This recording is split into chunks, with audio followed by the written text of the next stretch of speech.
Hello, are we live? I think my friend Steve is there. Are you there, Steve? I just want to know, make sure that it's actually working all right. Well, fingers crossed. Okay, so I found this fan fiction online. It's a crossover of Courage the Cowardly Dog, The Golden Girls, and The Lion King. So I'm not going to make fun of it. I'm just very impressed that such a bizarre thing exists in the world. Oh, good, it's working. Good, thanks, weaving. Okay, it's by Rhonda Petrie.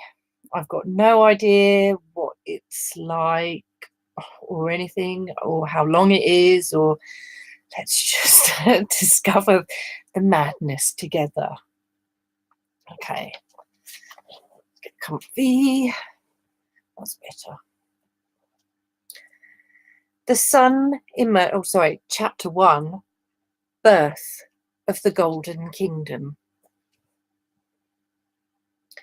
The sun emerged from the hazy, amber saffron-coloured horizon that gleamed and shimmered like reflected waves in the watering pool just after dawn. The animals were on a several-mile-long trek to go to the Prideland Kingdom, where King Mufasa and Queen Sarabi reigned and ruled in prosperity. The meerkats scuttled and scampered from their bolt holes on the lookout for the massively diverse herd of animals that were trudging their way through. Well, diversity, that's good. As the flock of African birds were gliding in a precise formation and were fluttering and flittering all to themselves, a grumpy voice cried out from within the flock. "You stupid birds, stay out of my face." Hang on, I can't see. It's like story time. Oh, hello, Bill. Hello. People are watching. That's fun. You stupid birds. Eustace trumpeted in his African elephant disguise as he attempted to shoo away all of the birds that were trying to peck on his back. African elephant disguise? Has this got someone dressed as an elephant? Anyway. They were trying to peck on his back and tip of his ears, looking for fleas to eat. "Eustace, will you pipe down and leave those poor birds alone? We're on our way to Simba's ceremony," his faithful, kindly and benevolent Scottish wife, Muriel, returned. What is going on? With a stern and sharp reply as she swooped in with the form of a hornbill. "Damn, it sucks to be a dingo," Shirley the medium muttered under her breath as she kept her steady pace amongst the animals while concealed in her disguise as a dingo. I feel like I've taken mushrooms or something. Why on earth are we going to be in Simba's ceremony with these stupid, stinking animals and these stupid, stinking birds? He's nothing but a stupid, stinking lion. Eustace shot back at Muriel with an insolent and defiant tone. "Eustace," Muriel chided him in an appalled and aghast voice. "That is no way to talk, it's meant to be, about an innocent babe, especially since he is the future ruler of Pride Rock." Ma'am, whatever," Eustace mumbled under his breath in a disregarding manner. I feel that might have been lost in translation with my British voice. I'm so excited to see Simba and Courage. I do hope that he and the Golden Girls are okay. They're just there. The Golden Girls are just there already. There's no okay. That's fine. That's good. Muriel gushed in excitement. Well, it is their stupid, stinking idea for them to be transformed into lions just so they could experience the movie for themselves. Okay. Yeah. Oh, right. Okay. Right. So they've changed and they've gone into a film. Eustace griped in a tart, growly, exasperated tone.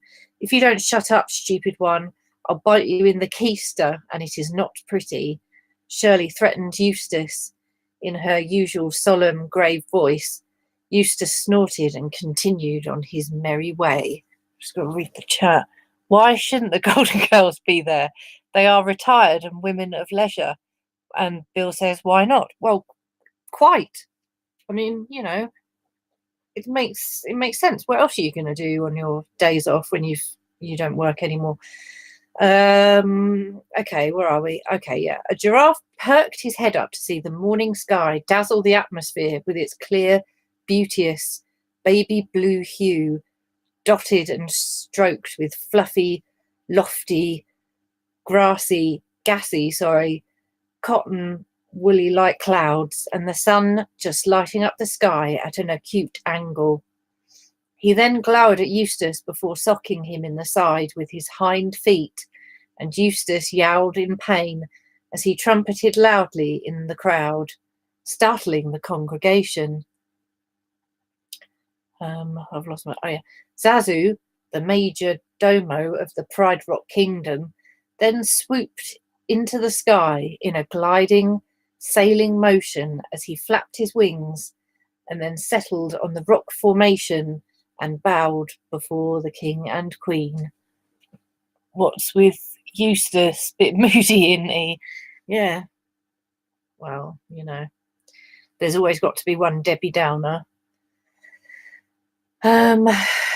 What's going on in this madness? Right. Yeah. So I don't know what a major domo is. I'm guessing it's probably a real word that I just don't know. Good morning, sire. I hope everything goes smoothly today, Zazu greeted him in a proper manner. I hope so too. Let's go see how Sarabi is holding out. Mufasa agreed heartily and hopefully, and then he sauntered onto his mate, who was resting on the floor with a newborn cub cradled in her arms. As expected, Simba was sleeping within his mother's bosom. And was peacefully undisturbed. However, Mufasa saw a grey silver tail with a navy blue tail. What? Tail with a navy blue tail tuft faintly flickering out, and this aroused his suspicions. He drew closer to Sarabi and nudged Simba gently out of the way so that he could see who the other cub was. It turns out that there was another cub in Sarabi's cradle, this time a girl. She had black tufts of little fluffy hair on top of her head and also had extremely dark, bold rims on the tips of her ears. She also had navy blue toes, underbelly and nose, and she also had navy blue ruffles around her neck. She was blue, I guess. The inside of her ears were, it's just more description. The inside of her ears were also navy blue, and her eyes were dark sapphire and indigo, making her an unusual looking cub due to the fact that she was a physically stylized version of Klaus Nouvi, Nouvi. I don't know who that is. The female cub was also sleeping on her paws with her head resting on them, and then Sarabi licked her awake, and it wasn't long before the female cub opened her eyes for the first time.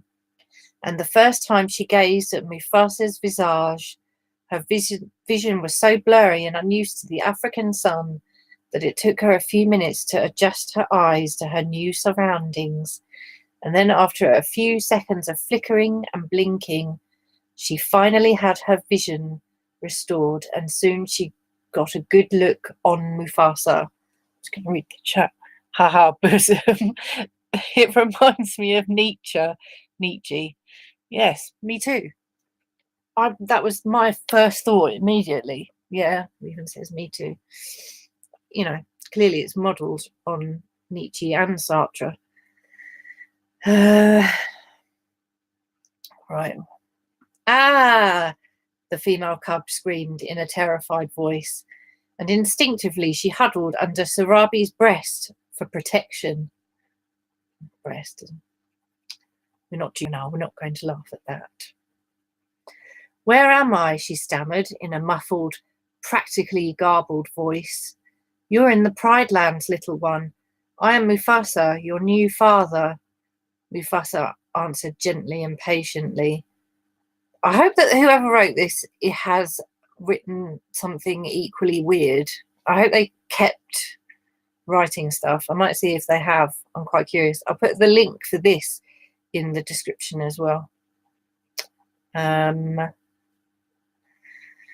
honoured to be your father, Mufasa replied in return.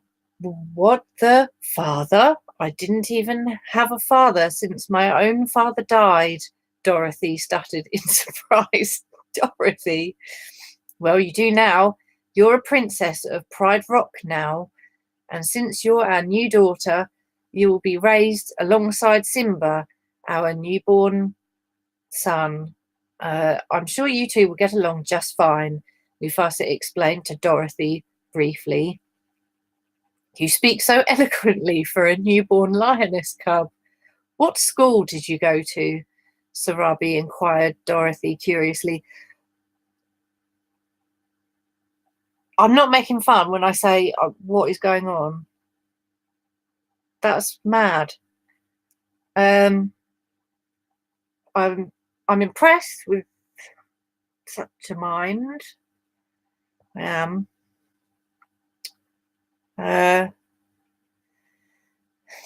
Okay. It's a long story, and I don't think you would like to hear it at this time, Dorothy answered nervously.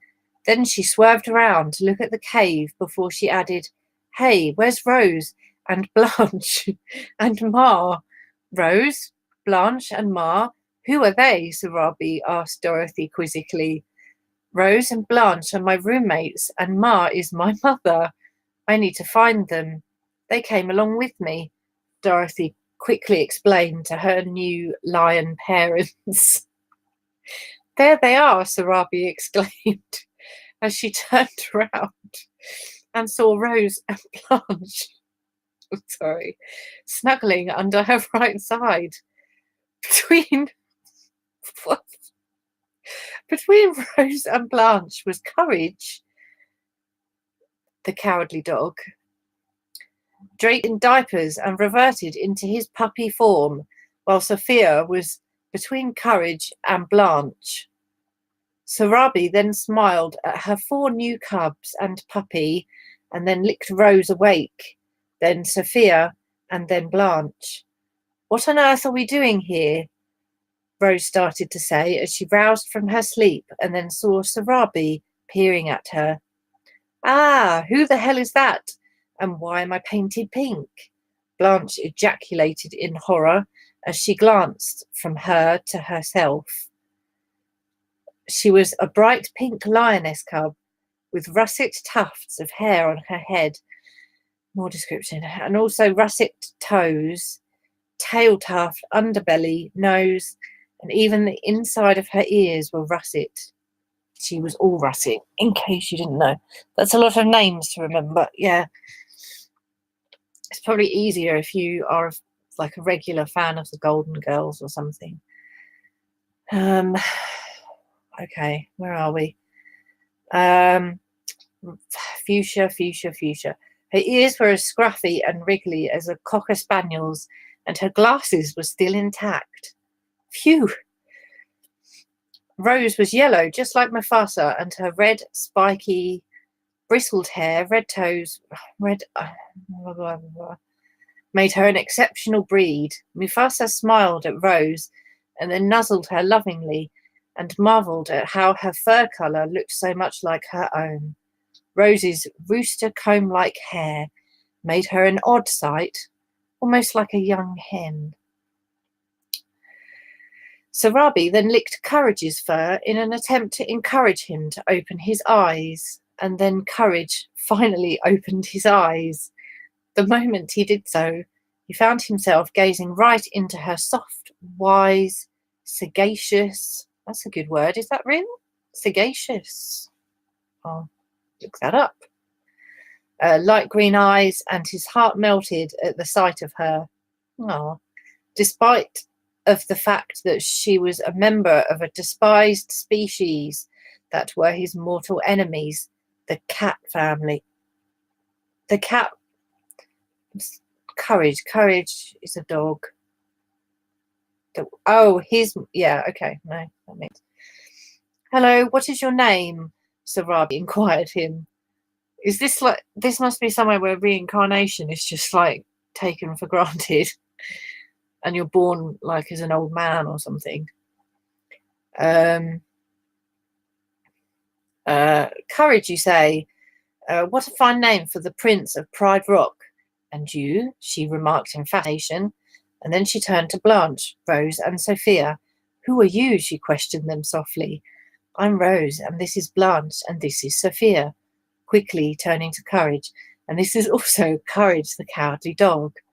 Rose introduced herself, Blanche, and then Mufasa roared in a belly laugh.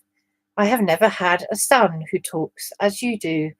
Mufasa chuckled in sheer amusement. Dorothy, I want you, Rose, Blanche, Sophia, and Courage to meet our newborn son, Simba. Sarabi informed the gang in a crisp and precise tone as she had them gathered around to behold the cub for the first time. Dorothy then leaned over to take a closer look at the young lion cub with her weak and shaky legs, supporting her own weight as she loomed in and met him face to face. Sapacious, having or showing keen mental discernment and good judgment, wise or shrewd. Huh, I learned something. Thank you, Rhonda, I believe your name was.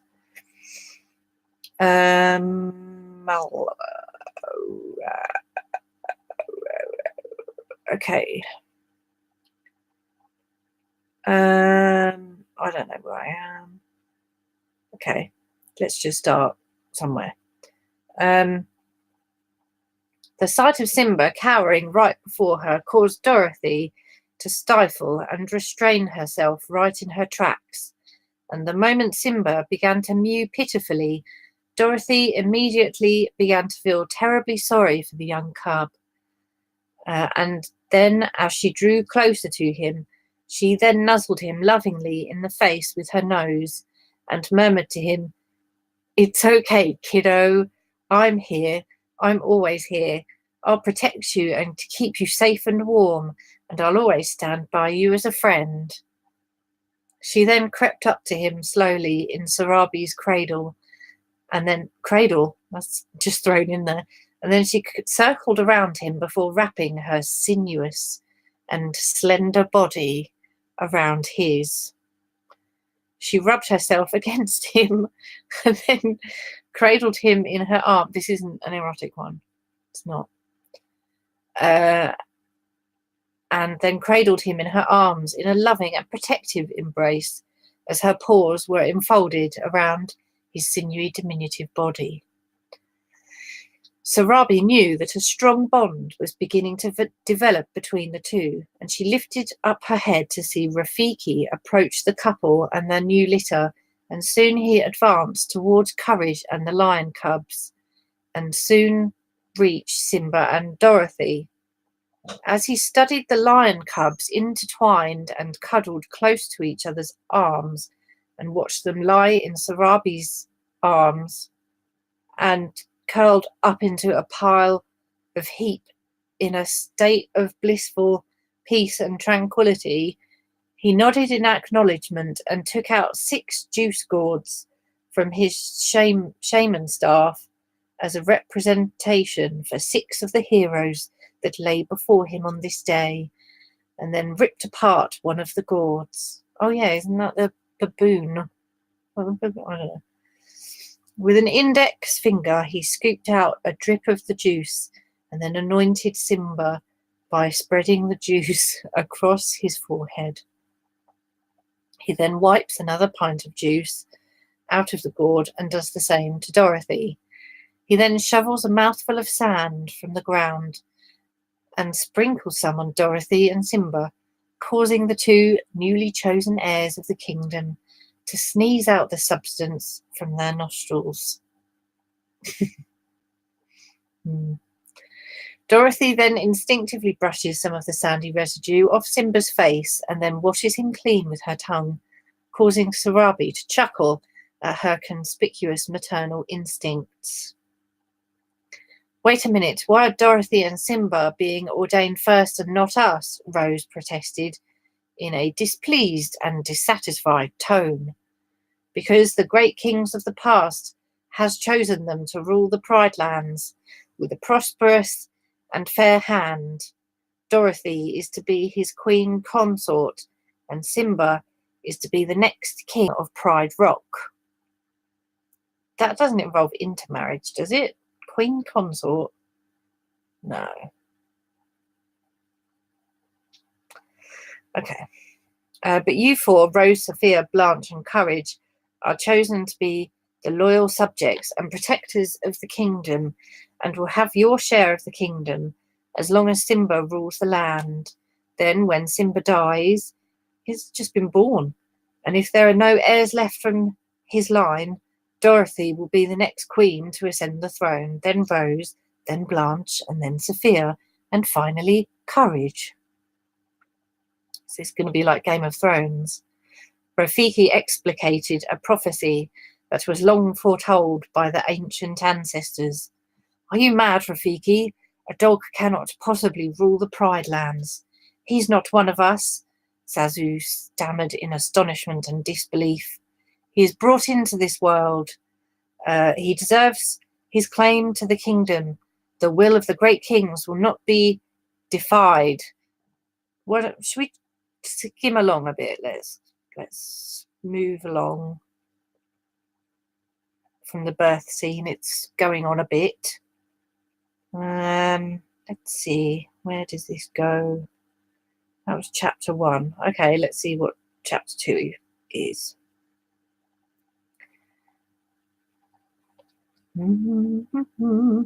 Chapter 2. The Adventures of Dorothy, Sophia, Rose, Blanche, Courage, and Simba.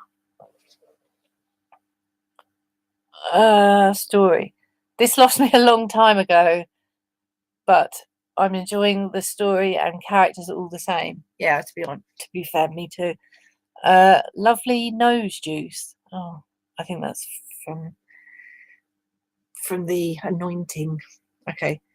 Months passed in the Pride Lands, and the cubs grew rather rapidly. The seasons changed with each passing day, and the skies dimmed down and darkened to an opaque hue of grey, and the land grew barren for a time in the winter months as they progressed from summer and fall. The rainy seasons came and went with its you know what, I'm going to skim along even more. Let's see. Adventures of the Golden Gang, Birth of the King. Oh, that might be it. This might be all there is. Okay, never mind. Okay. He, gotcha, Simba cheered proudly and victoriously, and then he jumped off Dorothy and stalked off in an arrogantly pompous gait, and strode off with such a proud and haughty demeanour that it greatly disgusted his friend Dorothy, and she was not about to let Simba leave without letting him know about it. Don't you dare walk out of here with that expression in that face, you egotistical, overconfident, princely brat, Dorothy shouted at him from a distance as he started to saunter away from his playmate. Oh yeah, says who? You can't even pounce on me to save your own life, Simba returned a sassy retort back at his female friend. Listen here, you supercilious prince. I don't like that attitude of yours, and I want you to clean up your act right now. Dorothy demanded in a fiery and fierce voice, her characteristically outspoken and audacious personality shining through as usual. "Who do you think you are, Dorothy? You're not my mom," Simba scoffed at her nonchalantly before he blew in her eyes with such a dispassionate and unconcerned manner that it set Dorothy's impassionate and petulant temper off. It's quite exhausting to read. There's a lot of adjectives. It's quite a mouthful. "Who the hell do you think you are, Simba? You do not talk back to your sister like that, you hear me?" she screamed at him in a hysterically and frantic rage. "Look, sweetheart, if you want to survive in the jungle, you have to think ahead of your opponent, and you have to be really resourceful in order to outsmart your enemies," Simba ejaculated to Dorothy in a candid and pointedly frank manner. He then looked up at Dorothy, who saw that every muscle in her being was tense, and her sapphire indigo eyes were searing and blistering with untold, unbridled, what? Passionate, raw rage. And that there was... I've just got a message, sorry. And that there was so much antagonism built up inside her that she just wanted to take him down and kill him with her bare paws. She's taking it a bit seriously, I fear. "God, this kid pisses me off so sometimes," Dorothy thought to herself. "I just want to grab him and excise and expurgate every single piece of him out of his body. Why do I feel this way? I don't understand it. I don't know if I'm like Scar or Mufasa. Is there a part of me that wants to possess every being of his soul? How do I actually feel about this kid? I don't know. I just hope I don't end up a murderer." It's all gone a bit tits up in the African plains.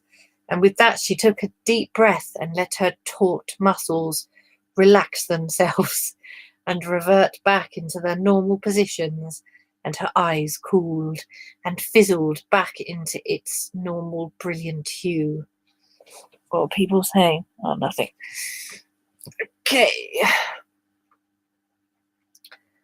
The way Simba saw it, Dorothy was a grey-silver lioness cub that was one of the tallest cubs to ever live in the plains.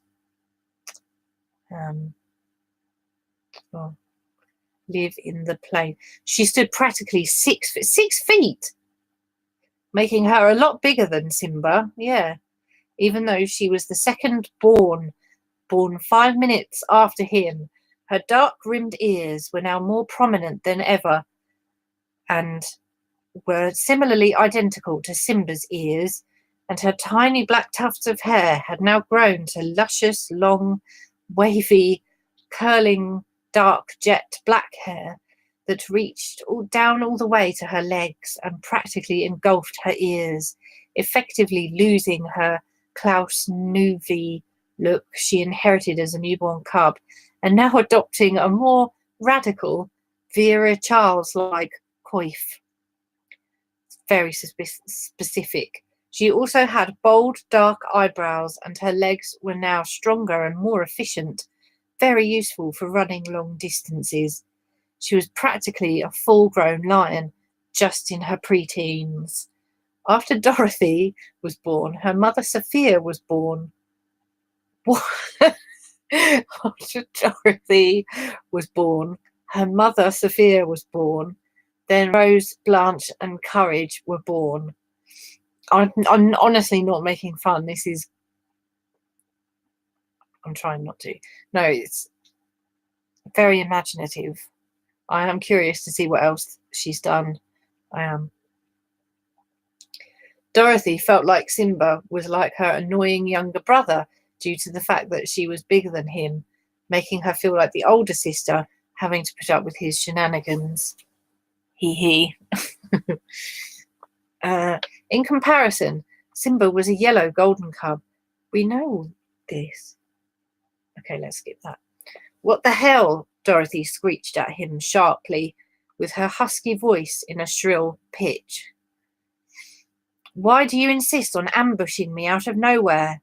"Because I like to play with you," Simba insisted with a mischievous smile.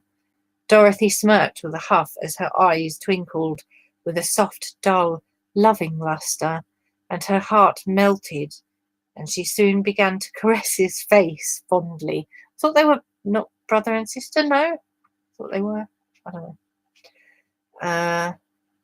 "I like to play with you too," she murmured affectionately and adorningly to him, her voice lowered down it to a huskier, grittier tone. She then sighed with resignation and then purred lovingly as she brushed and rubbed against his underbelly as she slipped out through him with Simba's arms limp onto her left side, and finally he jumped on her after somersaulting over her in midair, and together the two of them rolled together in the grass. Whoosh, in the grass. Where am I? I don't know. Oh, hang on. Watching you struggle to read this is funnier than the text itself. This is jolly good fun, isn't it? I'm enjoying it, hee hee. Yes. No, the thing is the speech isn't put on different sentences, so it is kind of a struggle to read. All I can say is thank God my early efforts didn't. Thank God there wasn't an internet. That's all I can say, because I don't think I would be able to live down some of the crap I came out with. Right. As he stared right into her magnetic blue eyes, something about her attracted him to her, and then he was about to kiss her out of impulse when suddenly Sophia cried out, "Hey, you! Are you going to kiss my daughter?" "Gah!" Simba yowled in surprise as he leapt off Dorothy and then cowered backwards in the deep, tall grass as he tried to skitter away from the old Sicilian woman.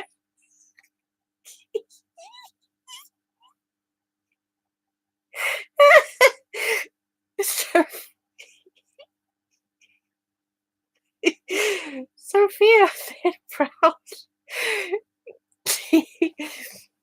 It's like Joyce, but more depth. Yeah, I agree. Okay, we'll forget that phone. Oh, blimey. Sophia then prowled out into the open and matched Simba's every step in stride and used up all her strength to confront his every move. "Yeah, that's right, you better run. I'm going to pounce. I'll do whatever it takes to protect my pussycat."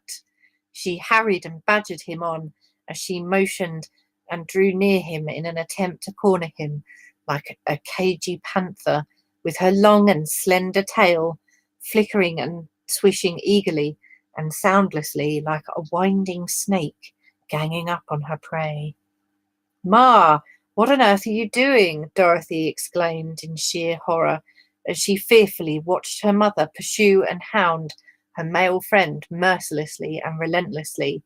"I'm going to pounce on this kid, pussycat. It's about time this young cub gets pounced on by a woman." Weirdly feminist moment. Sophia informed her daughter as she continued her pursuit of Simba, and Simba's muscles were trembling and quivering with panic, and he was itching to get away before he was severely humiliated in front of his own father by being ambushed by an older woman, especially the real mother of his playmate. This isn't confusing at all. "Ma, I actually pounced on Simba once, and I think I'm getting pretty good at it," Dorothy insisted to her mother obstinately, not willing to put up with witnessing her mother severely embarrass and shame her friend in front of her. "Really, Simba is the one who pounces on you 9 out of 10 times, and he can't even pounce on his own best friend, Nala." "Heh heh heh heh," Sophia scoffed and jeered giddily as she advanced nearer and nearer to Simba. Dorothy trembled and shook with terrible tremors, and finally she could not take it any more. That is it, Ma. I'm going to challenge you to a pouncing match. She shouted at her mother and then deliberately pitted herself between Simba and Sophia. Very well, Pussycat. If you insist on challenging your own mother, so be it. Sophia coolly accepted the challenge. Fine, let's go at it. Dorothy agreed in return, and then the two women crouched down low to the ground, and then the two lionesses were soon circling around each other in confrontational strides while growling, hissing, snarling, and snapping at each other. When Dorothy gave her an exceptionally hideous snarl that unsettled her greatly. Hey, hey, hey, mind your manners, young lady. This is not just another opponent you're staring down at. Sophia sternly reminded her who she was facing. Someone says, hello, hello.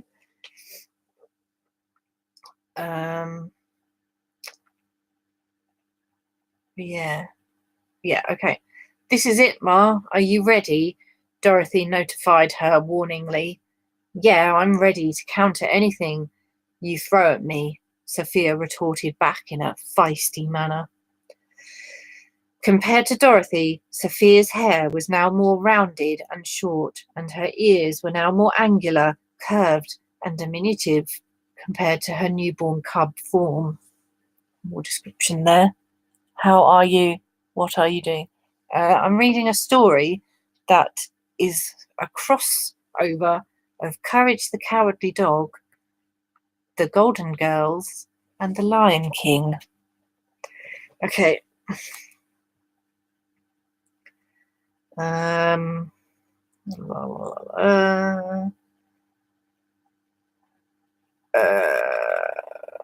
Let's just skim along. No one knows what's going on anyway. Damn that woman, Dorothy seethed in boiling rage as she incessantly continued to brush herself off of more termites. By the time Simba... Termites? What did I miss? Sorry. Landed. She descended toward land and landed on her head into a termite mound. It's very weird. It's very weird. Ha ha ha ha, Sophia cackled and screeched gleefully as she triumphed and gloated over her immediate victory. Dorothy then yanked her head out of the termite mound and then feverishly scratched her entire fur of termites in an attempt to brush herself clean of them while glaring at her mother with a grim frown. Very funny, Ma, Dorothy spat at her displeasingly. Just like at gin rummy, Pussycat. Sophia chuckled and chortled happily, and then she stalked off back into Pride Rock as she continued to immerse herself in fits of giggles and sniggers. Damn that woman, Dorothy seethed in boiling rage as she incessantly continued to brush herself off of more termites by the time Simba approached her with a curious expression on her face. I despise that look on her face when she beats me. Hopefully you don't mean, like, beat you. She always beats me at everything, always has been. Just look at her cheerful expression on her face the moment she has won over me at a certain game. Simba then walked over to her and licked her face. Get away from me, Dorothy snapped at him with a vicious snarl, while recoiling back in disgust and repulsion, startling him. She then turned her back to him and then proceeded to lick her fur clean of termites with her rough tongue, and then Simba ambled over to her again and then licked her tenderly in the face again. What are you doing? Dorothy gasped in apprehensive horror as she stepped away from him, and then Simba seized upon her again by springing on her, and then he nuzzled close to her face. Dorothy's ears flattened and her eyes widened. So I just read the next sentence. Her eyes widened with unspoken terror. What the hell are you doing to me? Get away from me, you incestuous asshole, she screamed at him in a terrified and frantic voice, and she then smacked him across the face in response. That got to another level. They should make it into a TV series on Channel 5. They really should.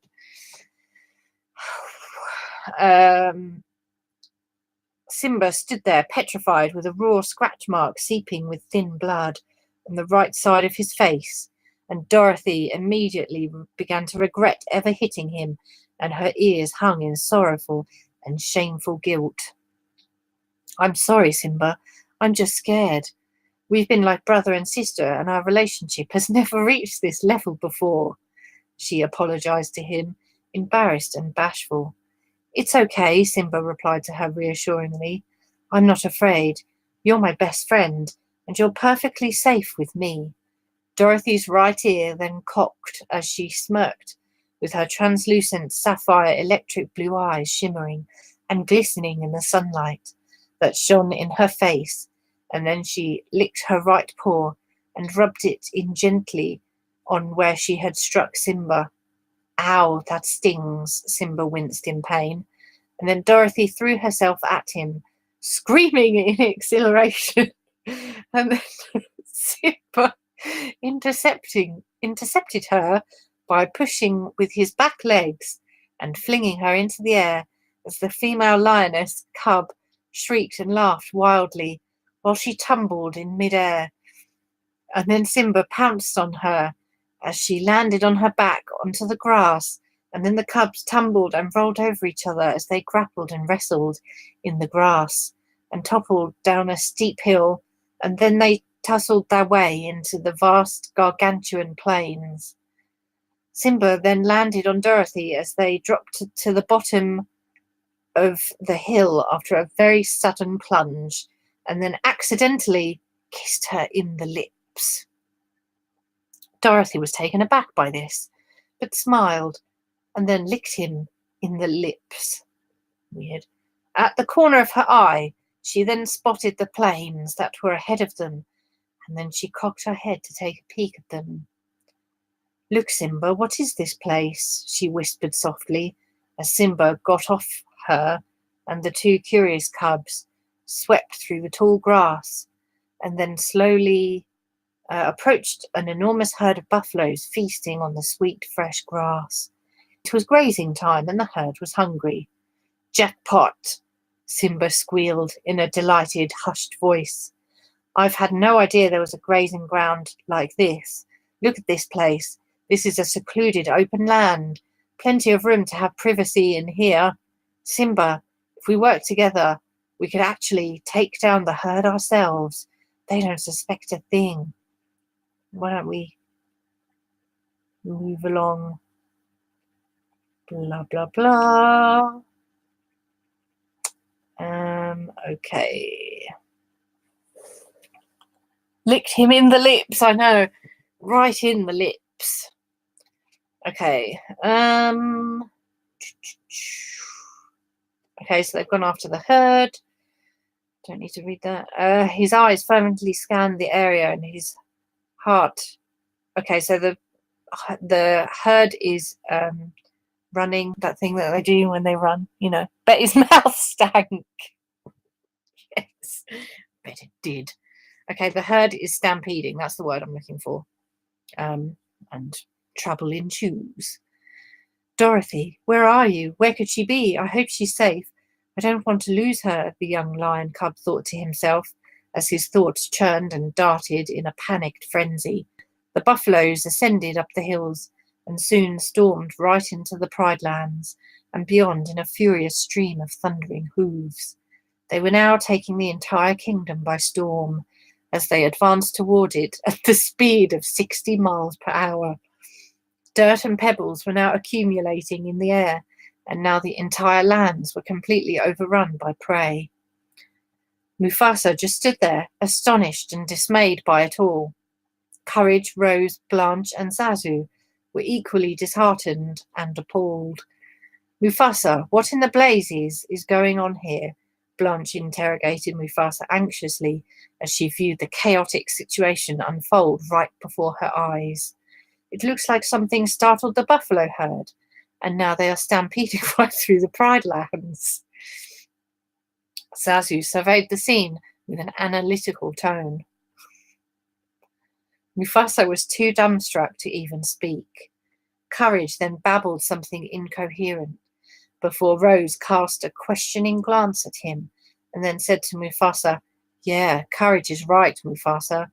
Dorothy, Sophia, and Simba must be down there somewhere. Am I going crazy, or are you the only one who understands this dog?" Blanche yelled at Rose in a distressed fit. "Well, at least I'm not the only person in this gang that is viewed as an idiot," Rose shot back at Blanche defiantly while standing up to her. "Yeah," Courage added while siding with Rose. "Well, I'm not going to stand there and watch Dorothy, Simba, and Sophia die. Come on, Rose, let's go down there and save them." Lost my place here. Blanche huffed decidedly, and then she descended down the promontory in bounding leaps, and then Rose and Courage followed her in tow, although Courage skittered in a bipedal motion. "Girls, be careful," Mufasa called down after them. "We will," Rose promised, as they went right into the stampede. Blanche then ran right into one of the stampeding buffaloes, and he stood on his hind legs and roared right at her.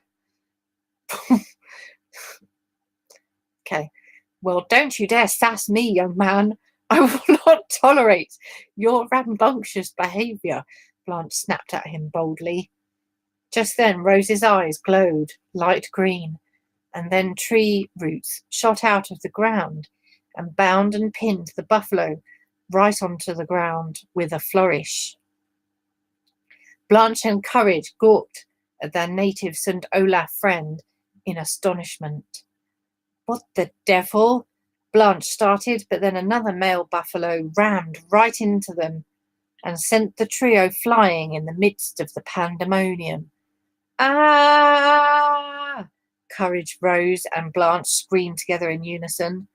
The roots receded back into Rose's body, and then her eyes reverted back into their normal hue. Did I miss something?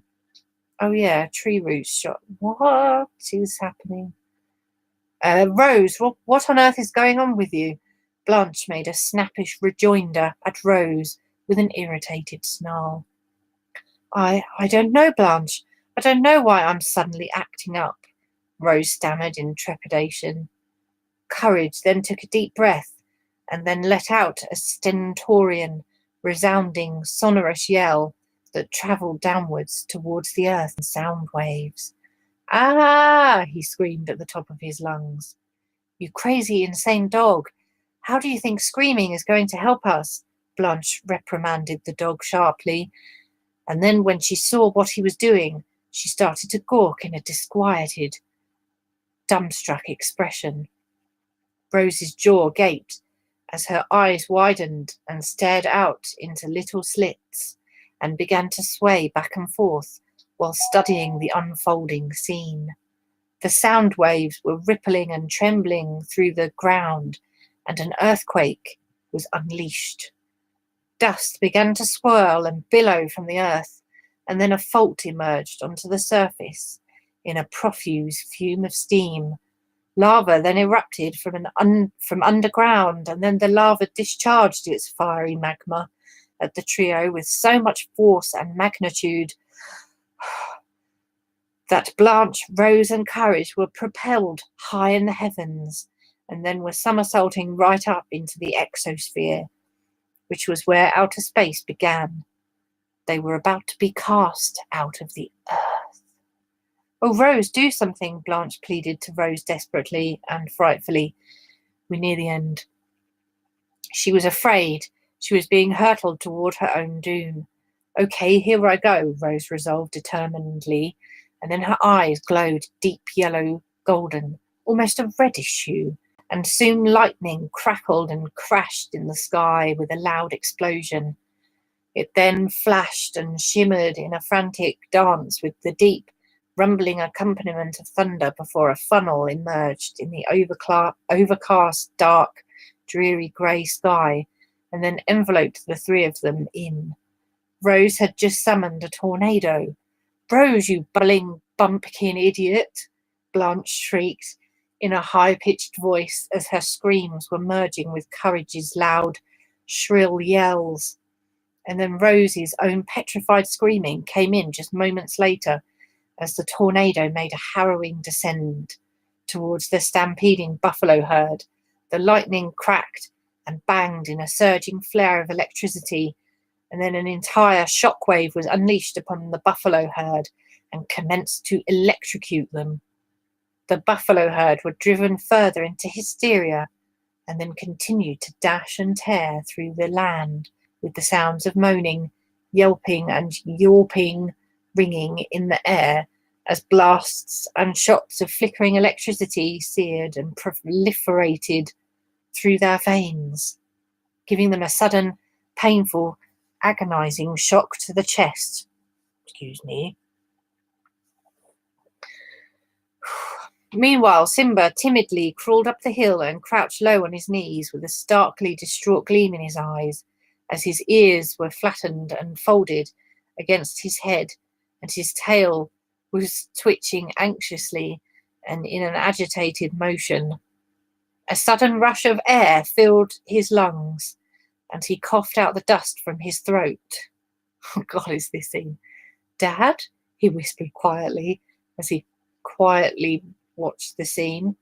Where are you?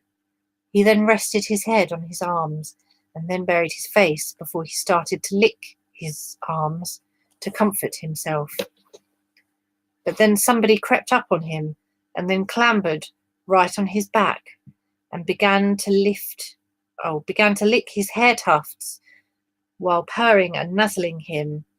Simba then perked his head and then glanced over his shoulder to see Dorothy lying right on top of him, her glossy blue eyes gleaming calmly and serenely and radiating with love. Dorothy? Simba murmured with a weak smile, and then he rubbed his head against Dorothy's neck, while Dorothy licked him in the face. Hey, there you are, lovebirds. I was looking all over for you, Sophia cried as she ambled over to the two lion cubs. What kept you guys? Simba inquired the two women. Dorothy immediately jumped to the ground when the buffaloes began racing and galloping through the plains in a furious swarm, and then the two of us reached the middle of the plains and we huddled together. I got on top of Dorothy and shielded her from any of the buffaloes that could have kicked and beaten her, and we watched the fleeting swarm of buffaloes dart and rush in the disorderly pandemonium, and I knew we were trapped. It's okay, pussycat, I whispered softly to my daughter. I won't let those buffaloes hurt you. I've got pins and needles. But then one of the buffaloes charged right at us, and then before I knew, Dorothy activated a pink, transparent, glossy telekinetic bubble and barricaded the both of us from that buffalo. The buffalo smashed right into the bubble and was instantly electrocuted and stunned into a paralyzing daze. I've lost my place again. He then swooned to the ground, and the rest of the herd lunged right for us. Far away, pussycat, I commanded Dorothy, challengingly, and then Dorothy shot and discharged streaks of pink lightning bolts from the telekinetic bubble in a flare of fury, and then several of the buffaloes were stunned and electrocuted as the electricity spewed out through their bodies and were flattened to the ground. Then Dorothy disappeared in a telekinetic tornado funnel as I sprang out of the telekinetic bubble and then hid under a boulder. And what I saw before my own eyes was astounding. Dorothy was levitating herself in midair through the telekinetic tornado, and she was sending out beams of telekinetic energy that were being discharged through the tornado. And then the telekinetic beams, blimey, exploded and detonated right in front of the buffaloes, compelling them to disperse and scatter in terror. Oh.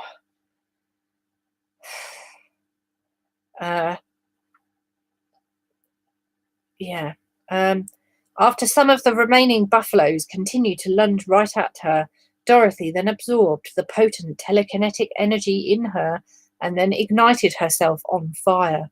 She then shot out flames from her eyes and then leapt right at the buffalo in a furious rage.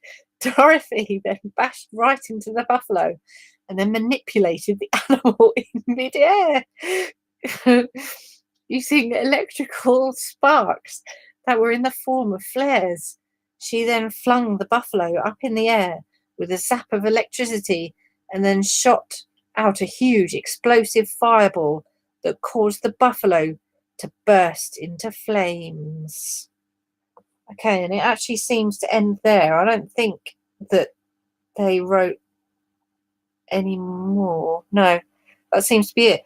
Well, Rhonda Petrie, who is the writer of this, I think you have a future in Bizarro. If you don't know about the genre, well, kind of umbrella term, genre Bizarro, I suggest you look it up because I think you'll fit right in. Sequel, yeah, there should be a sequel. I hope there's a sequel. In fact, I am going to look after this stream and see if she's done anything else. I really hope so, because that is quite balmy in a fun way. I enjoyed it. I thought it was funny. Okay, that's that. Go about your day. Bye.